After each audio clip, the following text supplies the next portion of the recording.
Vamos a leer nuevamente el Salmo segundo, sobre el que posteriormente nuestro pastor nos dirigirá el mensaje basado en los últimos versículos. Salmo segundo. ¿Por qué se amotinan las gentes y los pueblos piensan cosas vanas? Se levantarán los reyes de la tierra y príncipes consultarán unidos contra Jehová y contra su ungido, diciendo: rompamos sus ligaduras y echemos de nosotros sus cuerdas. El que mora en los cielos se reirá, el Señor se burlará de ellos, luego hablará a ellos en su furor y los turbará con su ira. Pero yo he puesto mi rey sobre Sión, mi santo monte. Yo publicaré el decreto. Jehová me ha dicho: mi hijo eres tú. Yo te engendré hoy. Pídeme y te daré por herencia las naciones, y como posesión tuya los confines de la tierra. Los quebrantarás con vara de hierro, como vasija de alfarero los desmenuzarás. Ahora pues, oh reyes, sed prudentes. Admitid amonestación, jueces de la tierra. Servid a Jehová con temor y alegraos con temblor. Honrad al Hijo para que no se enoje y perezcáis en el camino, pues se inflama de pronto su ira. Bienaventurados todos los que en Él confían.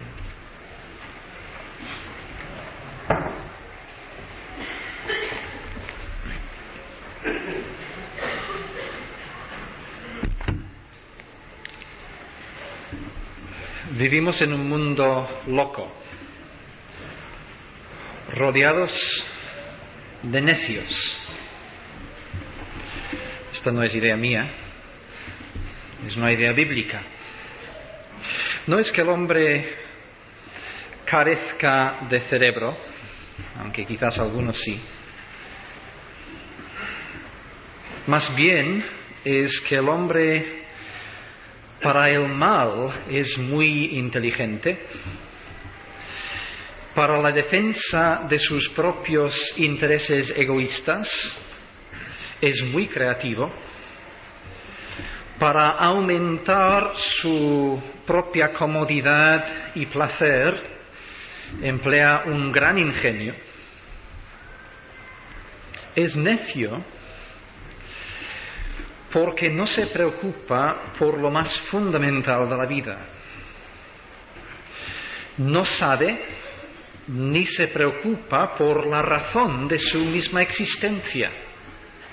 Muy pocas veces se pregunta: ¿por qué estoy aquí? ¿Cuál es el secreto de mi vida?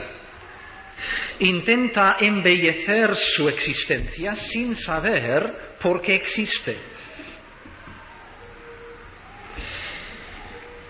Raras veces piensa en Dios, ni mucho menos toma las medidas necesarias para llegar a conocer a Dios, ni mucho menos aún le concede a Dios el lugar que le corresponde en la vida. El hombre tiene nociones elementales de justicia y dice con mucha frecuencia: yo no hago daño a nadie. Pero se queda ciego ante la realidad de que lo que gobierna su vida no es en realidad la justicia, sino el egoísmo. Y en ninguna otra área se ve con mayor claridad la necedad de la gente que en su relación contigo, que eres creyente en el Señor Jesucristo. Porque si eres creyente, tienes a Dios como centro de tu vida. Vives conforme a la ley de Dios. Intentas vivir como Cristo viviría. Tus prioridades e intereses en la vida son los del pueblo de Dios. Por lo tanto, tú como creyente destacas de entre los demás como distinto. eres testimonio vivo, puesto por Dios en medio de necios, a fin de sacudir su apatía y confrontarles con la alternativa de Dios. Ahora bien, si diciendo que eres creyente te conformas al mundo y te callas en cuanto al Evangelio y las exigencias de Dios y los derechos de Dios, por supuesto, en este caso, los necios tolerarán tu religión, hasta puede que aprueben tu religión, porque una religión que no atenta contra la comodidad ajena es de aprobar. Pero si eres fiel al Señor, tarde o temprano vas a vivir en tu experiencia lo que David vivió en el Salmo 2, lo que el Señor Jesucristo revivió más poderosamente aún. Vas a comprender, vas a ver que la gente a tu alrededor se amotina y piensa cosas vanas. Y ante tu testimonio reacciona diciendo: rompamos las ligaduras de Dios y echemos de nosotros sus cuerdas, queremos vivir a nuestra manera y tú eres una incomodidad para nosotros. Su reacción oscilará entre el desprecio, la burla, por un lado, y el enfado y la agresividad, por otro lado. Si en tus exámenes no copias, se reirán de ti. Si en los exámenes no permites que ellos te copien a ti, se enfadarán. Se burlarán cuando saben que no tienes doble contabilidad en tu empresa. Pero se enfadarán si dices que ellos tampoco, de ser honrados, la tendrían. Te despreciarán cuando dices que nunca te has acostado con nadie que no sea tu cónyuge. Pero se enfadarán si les dices que cuando ellos se acuestan con otros, su fornicación es culpable ante Dios, sujeta a la ira de Dios. Si eres fiel al Señor, tarde o temprano te vas a encontrar en medio de la comunión con los profetas, con el Señor Jesucristo, con los apóstoles y con los santos de todos los tiempos, que han sufrido estas reacciones por causa de la justicia y por causa de la fidelidad al Señor Jesucristo. Bienaventurados los que padecen persecución por causa de la justicia, porque de ellos es el reino de los cielos. Bienaventurados sois cuando por mi causa os vituperen y os persigan y digan toda clase de mal contra vosotros mintiendo. Gozaos y alegraos, porque vuestro galardón es grande en los cielos, porque así persiguieron a los profetas que fueron antes de vosotros. Así pues ocurrió con David, dentro de este primer círculo de cumplimiento de nuestro salmo. Y así ocurrió también con Jesús, en el gran círculo de cumplimiento mayor de nuestro salmo. Y tú, hermano mío, que ocupas un tercer círculo al estar en el Señor Jesucristo, también has de cumplir en tu propia carne este salmo. Has de cumplir la realidad plasmada aquí, tanto en lo que dice de la oposición del mundo, como en lo que dice de la protección y vindicación de Dios. En los últimos 3 versículos del Salmo llegamos a la respuesta de David y de la Iglesia ante esta actitud de rebelión contra Dios que siempre ha habido en el mundo que nos rodea. Veámoslo en primer lugar a nivel de David. Hemos visto que David era un rey cuyo trono había sido establecido por Dios y que gozaba del favor divino como un hijo que goza de la protección de su padre. Ante un rey así, ¿qué deben hacer los reyes vasallos y los pueblos que se han levantado contra él? Y David les exhorta en este salmo, y detrás de David el Espíritu Santo. En primer lugar les dice, en vez de practicar la locura de la rebelión, debéis ser prudentes y practicar el respeto. Ahora pues, oh reyes, sed prudentes. En segundo lugar les dice que en lugar de ser arrogantes en sus pretensiones, deben atender al aviso y amonestación de lo que Dios ha dicho. Admitid amonestación, jueces de la tierra. Ellos han sido puestos como jueces. Y normalmente son los jueces los que dan amonestación. Y precisamente por estar acostumbrados a darla, les cuesta recibirla. Pero ante Dios no hay nadie que no necesite amonestación.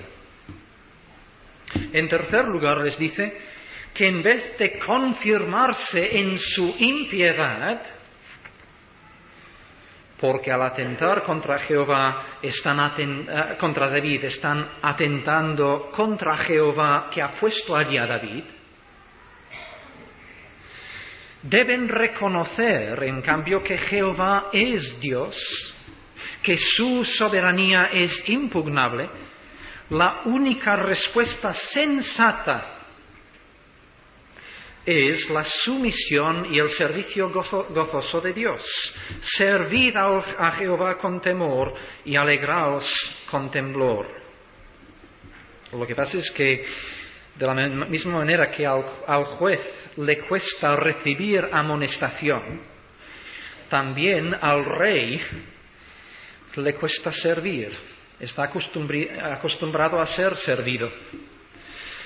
El rey no quiere ser gobernado, sino gobernar. No quiere, por lo tanto, doblegarse ante Jehová, ni mucho menos rendir homenaje a David. Pero de hecho, la mejor seguridad contra el dominio de David es que se dobleguen ante Jehová, el Dios de David. Porque entonces se ponen en igualdad de condiciones ante Dios juntamente con David. La enseñanza aquí espiritual también para quien quiera escucharlo. Pero en cuarto lugar dice David que en lugar de atentar contra el ungido de Dios, contra el rey, deben respetarle y volver a ser vasallos suyos, porque si no serán aplastados en la batalla, ya que Dios ha garantizado el triunfo, y el mismo David no va a tolerar esta deslealtad. Honrad al Hijo, para que no se enoje y perezcáis en el camino, pues se inflama de pronto su ira. Este es el primer círculo. La respuesta que David da a estos reyes y pueblos. Pero ya hemos visto que el Salmo trasciende esta primera situación y encuentra un cumplimiento mayor y más perfecto en el Señor Jesucristo. Así que, en segundo lugar, debemos entender este texto conforme a este nuevo círculo de realidad. Y, por supuesto, entendemos que la prudencia en la vida consiste, antes que en cualquier otra cosa, en atender a Dios y en reconocer al Hijo de Dios. Así pues, seamos prudentes. El mundo se cree sabio en su impiedad. El mundo se cree maduro porque puede vivir prescindiendo de Dios. Pero nosotros recordamos que el principio de la sabiduría es el temor de Dios. La inteligencia sin Dios, por muy brillante que sea, es, conforme a Dios mismo, una necedad. Y los necios desprecian la sabiduría de Dios y su amonestación, dice Proverbios 1:7. Así que quien quiere prudencia tiene que temer a Dios, pero también tiene que ser amonestado por Dios. Amonestación. A nadie de los presentes nos gusta cuando nos amonesten. Cuando nos consuelan, sí. Cuando nos dicen palabras bonitas, también. Pero hay muchas veces en la vida que tenemos que escuchar la amonestación del Señor. La prudencia, la sabiduría, es fruto de la humillación ante Dios. La sabiduría se aprende en medio de los quebrantos de la vida. Y esto no es fácil. Volver a Jesucristo después de años de haber vivido a su espalda, prescindiendo de Él. Empezar a reconocer los derechos de Dios, después de habernos colocado a nosotros mismos en el lugar de Dios, es humillante.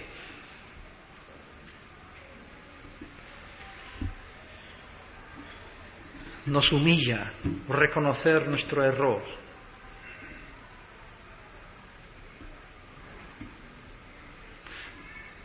Llegar a ser prudentes, llegar a tener a Dios en su lugar debido, necesariamente exige un quebrantamiento interior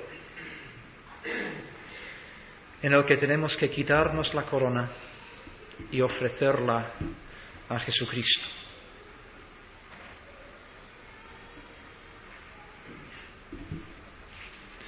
Admitid amonestación.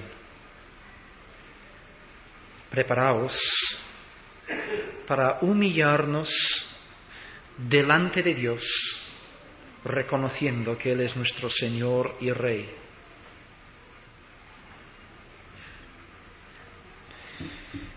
Y más aún, nosotros nos habíamos portado como reyes cuando nuestro verdadero lugar era el de esclavos. Así que no es cuestión de dejar de ser reyes para llegar a ser ciudadanos normales, sino que, como dice el versículo 11, hemos de empezar a servir. Pasamos de ser reyes a ser siervos. Porque es quien sirve al Señor el que descubre que Dios le hace rey. Quien se humilla en el servicio de Cristo llega a compartir el trono con Cristo. Y este servicio y esta esclavitud son reales. Es una renuncia a nosotros mismos. Es un vaciarnos. Es un negarnos a nosotros mismos. Es asumir una actitud de siervo.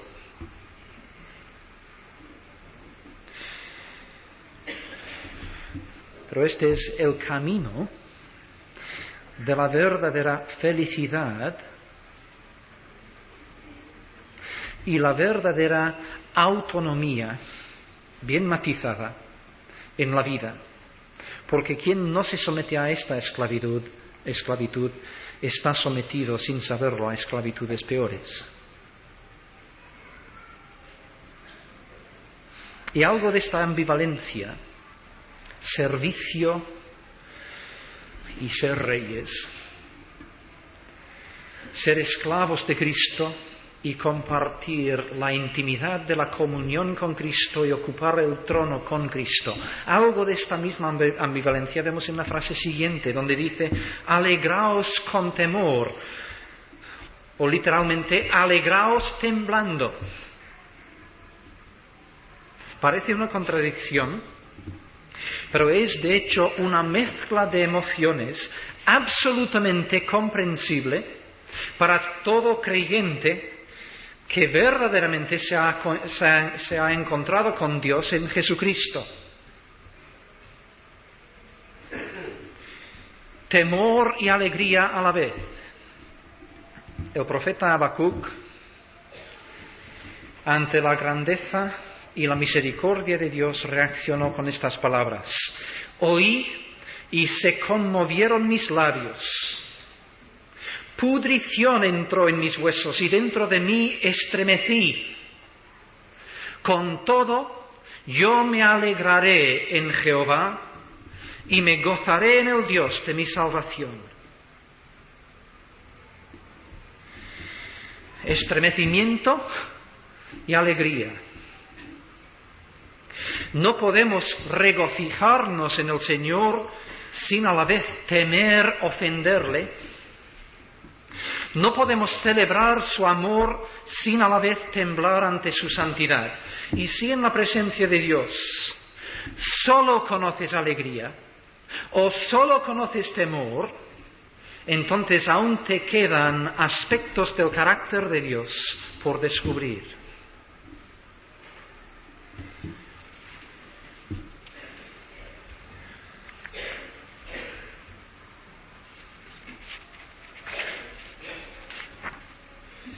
Cuando llegamos al versículo 12, tenemos que abordar un pequeño problema de interpretación.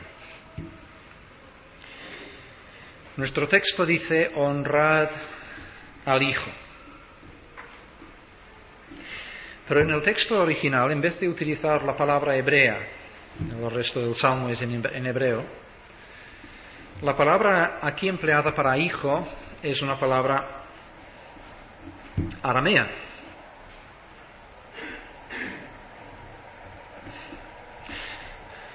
La misma palabra que en el hebreo significaría puro. Esto conduce a mucha variedad de interpretación. Podría significar honrad puro, es decir, honrad, rendid homenaje con pureza, con sinceridad. Podría ser una explicación. Otros dirían que no debe extrañarnos encontrar una palabra aramea en medio de un texto hebreo, porque algunas de las naciones de alrededor que se habían levantado contra David y contra Dios hablaban el arameo. Y por lo tanto es una manera que tiene el salmista de indicar que el Hijo es rey no solamente sobre los judíos, sino también sobre las naciones de alrededor, hasta los confines de la tierra, como dice en el versículo 8. Y por lo tanto el salmista, a fin de evitar también, y de paso, una frase un poco fea en el hebreo, porque la palabra hijo es muy parecida a la palabra que le siga en el hebreo, pues el salmista entonces utiliza una palabra aramea en medio.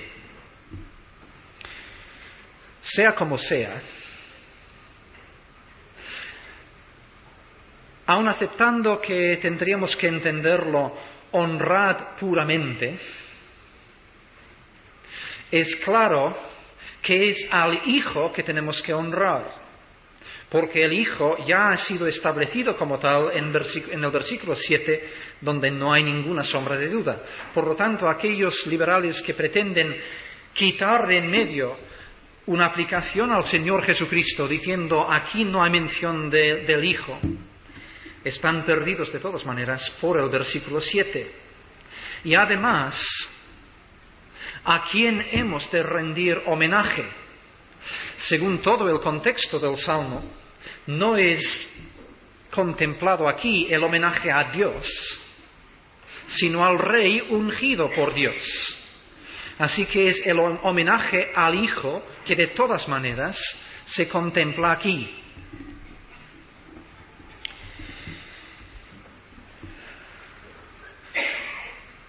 Además, la palabra honrar literalmente es besar, pero no es un beso de afecto, sino un beso de homenaje, tal y como se utilizaba en aquel entonces. Un beso que se daba a los reyes, por ejemplo, cuando Samuel unge a David como rey, lo primero que hace es besarle, indicando con este gesto que él, Samuel, el profeta de Dios, me parece que dije David, quería decir Saúl, reconoce que Saúl es el hombre nombrado por Dios para ser rey sobre Israel. Pero también en aquel entonces besaban a los dioses. Tenemos un caso en Oseas, donde vemos cómo la gente besa al becerro en señal de homenaje a los dioses. Esto no ha cambiado, todavía hay los que dan besos a ídolos hoy en día en nuestro país. Besar es rendir homenaje, reconociendo como Dios y Rey al que besamos. Y el texto nos exhorta en esta mañana: besad en homenaje al Hijo que es a la vez el ungido, nuestro Señor Jesús el Cristo.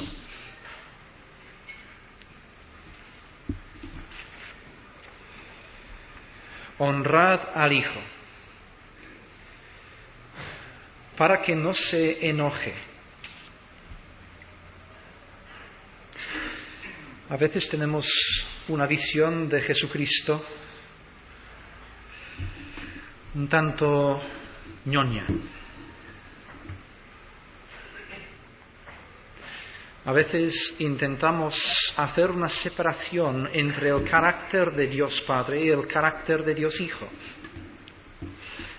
Como si Dios Padre fuese el severo y Dios Hijo el amable, el comprensivo.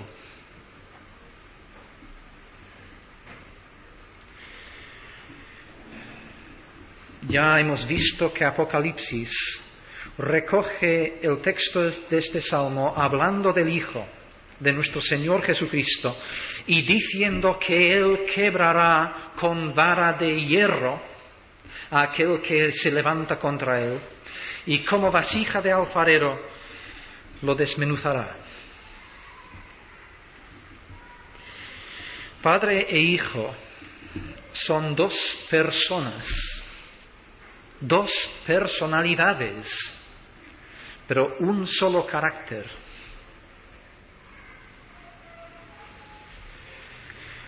Del Hijo como del Padre se puede decir que es lento para la ira, grande en misericordia.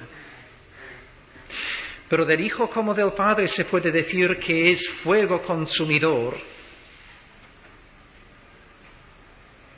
Allí donde hay pábilo que humea, Él soplará suavemente para que prenda fuego. Donde hay pámpano que no da mucho fruto, lo podará para que dé más fruto.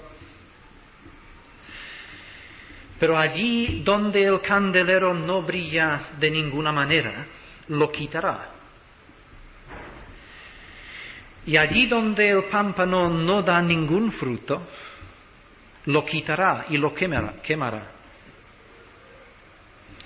Y cuando la oferta del Evangelio es rechazada Y cuando la gracia de Dios es despreciada, entonces el Hijo se enoja. Y los que viven así están condenados a la perdición, perecerán en el camino, pues se inflama de pronto su ira. No confundamos las cosas.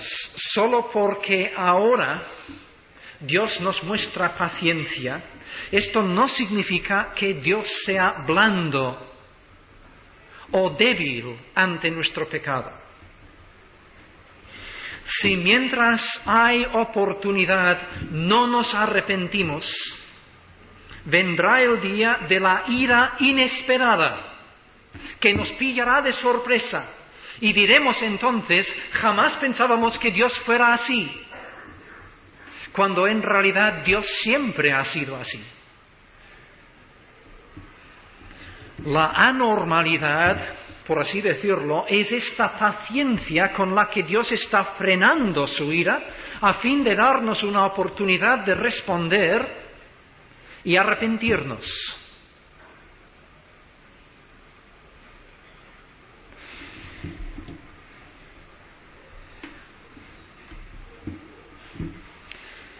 Y perecer como consecuencia de haber rechazado la gracia de Dios, la oportunidad de Dios, es algo definitivo. En realidad, y bien entendido, lo asombroso aquí es que después de que el ungido de Dios haya tenido que aguantar todo lo que ha tenido que aguantar, y después de que Dios esté recibiendo implícitamente todos los insultos y las agresiones de los hombres que aquí está recibiendo, que Dios aún tenga la paciencia de seguir dando un tiempo de oportunidad. Pero en su misericordia, en esta misma mañana sigue diciéndonos, ahora pues, versículo 10, sed prudentes, ahora todavía hay tiempo. Mientras todavía se dice hoy, mientras todavía se dice ahora, lo puedes hacer. Pero viene el día de la ira y ya no lo podrás hacer.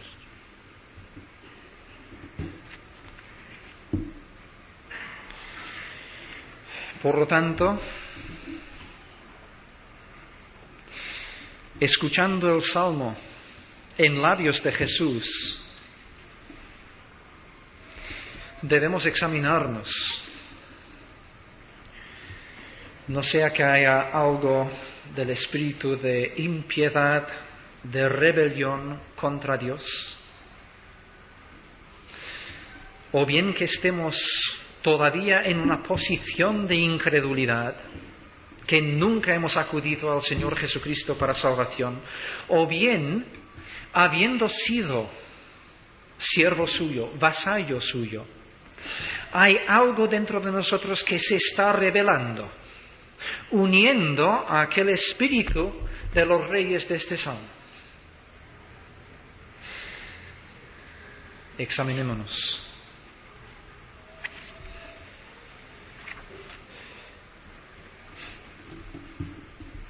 Pero queda nosotros en el tercer círculo. No sé si os habéis dado cuenta.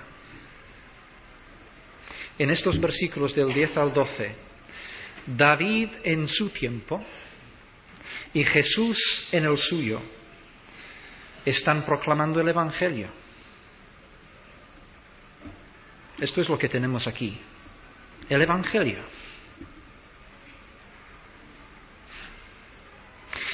Y nosotros, en medio de necios, y no lo decimos despectivamente, sino conforme al sentido que la palabra de Dios da a la palabra, en medio de personas cegadas ante la realidad de Dios, que nos desprecian, o se enfadan con nosotros porque nosotros somos diferentes, ¿cuál ha de ser nuestra reacción? Pues exactamente la misma que la de David y de Jesucristo: predicarles el Evangelio.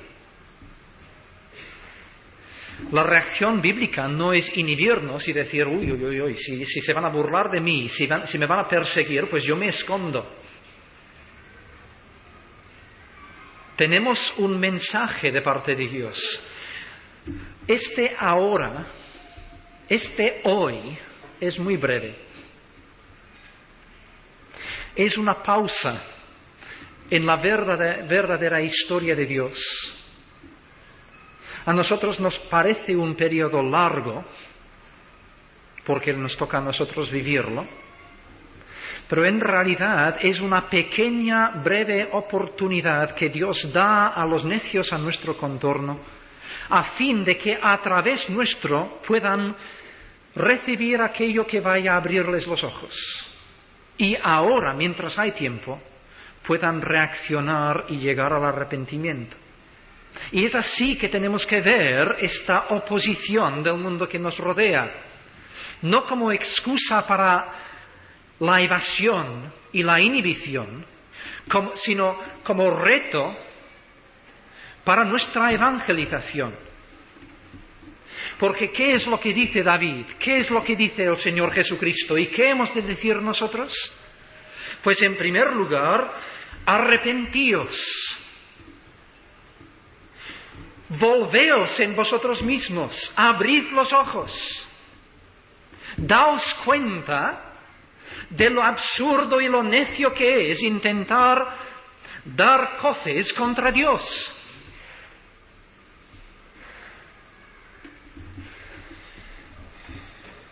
Dejad la locura de la impiedad. No resistáis más contra Dios. Sed prudentes. Admitid amonestación mientras hay tiempo. Reconoced que Dios es Dios. Que la vida consiste, el sentido verdadero de la vida, consiste en temerle y servirle. Servid a Jehová con temor y alegraos en él con temblor. Porque este no es el camino de la esclavitud, sino de la verdadera felicidad. Sirviendo nos alegramos. Honrad al Hijo. Rendíos ante el Señor Jesucristo. Echaos a sus pies. Dale el beso de homenaje, reconociéndole como tu Señor y tu Salvador. Porque si no, tu fin será la perdición, que vendrá en un momento inesperado, repentino.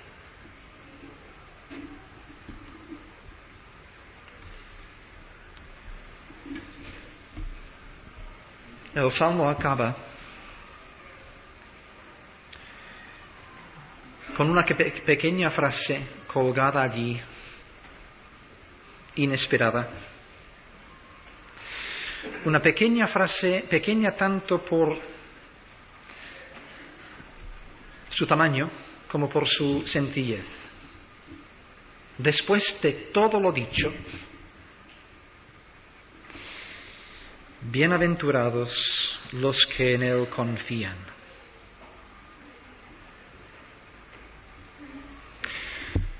Las naciones se rebelan contra David.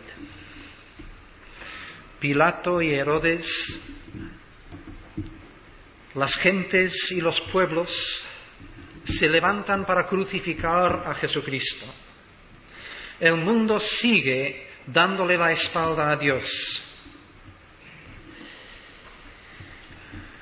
Pero a la larga solo se hacen daño a sí mismos.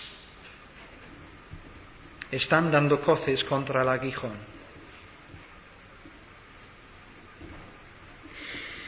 Y muchos de nosotros somos necios también. Cerramos nuestro corazón ante la llamada de Dios. Acariciamos nuestros pecados Nos rebelamos ante la idea de la sumisión a Cristo. No le honramos con nuestro testimonio ni con nuestro comportamiento. No hay aquella mezcla de gozo y temor en nuestro servicio cristiano, porque no vivimos francamente para el Señor, sino para nosotros mismos. Y a nosotros en estas condiciones los versículos del 10 a la primera parte del 12 nos llegan con su aviso y amonestación de ira y de castigo. Pero esta pequeña frase del final nos llega con ánimo y esperanza. Bienaventurados, verdaderamente felices, los que en medio de un mundo rebelde, un mundo impío, en medio de personas que tienen a Dios en sus labios pero no en su corazón, verdaderamente confían en Él, depositan su fe en Él. Y por supuesto no lo puedes hacer sin confiar también en el Hijo.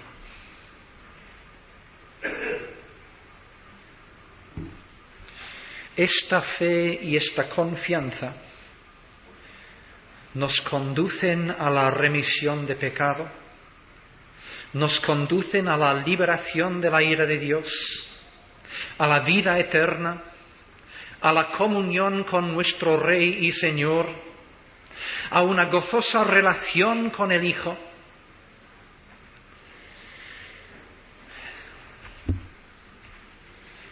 Y si participas en estas bendiciones, sabes que no las cambiarías por nada del mundo.